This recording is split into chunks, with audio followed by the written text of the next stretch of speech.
নমস্কার, খুশবু কিচেনে আপনাদেরকে স্বাগত। আজ আমরা দোকানের মতোই সুইচ রোল করে দেখাবো। এটা খেতে অসম্ভব মজার আর বানানো খুবই সহজ।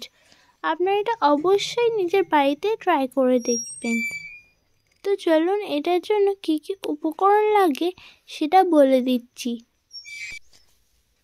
2টো ডিম, 1 কাপ ময়দা, 1/2 কাপ চিনি, 1 চামচ বেকিং পাউডার, 1/2 চামচ বেকিং সোডা, স্বাদ মতো নুন, তেল আর ভ্যানিলা এসেন্স। আমরা ডিম থেকে ডিমের হলুদ অংশটাকে আলাদা করে নিলাম। তারপরে এটাতে আমরা 1/2 কাপ চিনিটা অ্যাড করলাম। এরপর এটাকে ব্লেন্ড করে নিলাম। এরপর আমরা ডিমের কুসুমটা অ্যাড করলাম।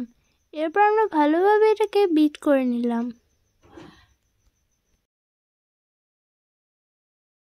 আমরা বিটারটাকে অফ করে দিচ্ছি। এরপর একটা চালনা নিলাম, ওটাতে ময়দা, বেকিং পাউডার, বেকিং সোডা, 1 চিমটি নুন দিয়ে এটাকে ভালোভাবে ছেঁকে নিলাম। তারপরে কোকো পাউডার নিলাম, এটাকে ভালোভাবে স্প্যাচুলা দিয়ে মিক্স করলাম। এরপর আমরা 1 কাপ তেল নিলাম। এরপর আমরা ভ্যানিলা এসেন্স দিলাম। এটা ভালোভাবে একটা স্প্যাচুলা দিয়ে মিক্স করলাম। এরপর নিলাম একটু দুধ ব্যাটারটাকে পাতলা করার জন্য। দেখুন ব্যাটারটা একদম পারফেক্ট হয়েছে। এরপর একটা কড়াইয়ে বালি নিয়ে নিয়েছি, আপনারা চাইলে নুনও নিতে পারেন। এরপর একটা মোল্ডে আমরা তেল নিয়েছি, এটাকে ভালোভাবে ব্রাশ করে নিচ্ছি। এরপর একটা কাগজের ওপরে এটাকে ভালোভাবে ব্রাশ করে নেব। এরপর আমরা ধীরে ধীরে ব্যাটারটা এর মধ্যে ঢালতে থাকবো।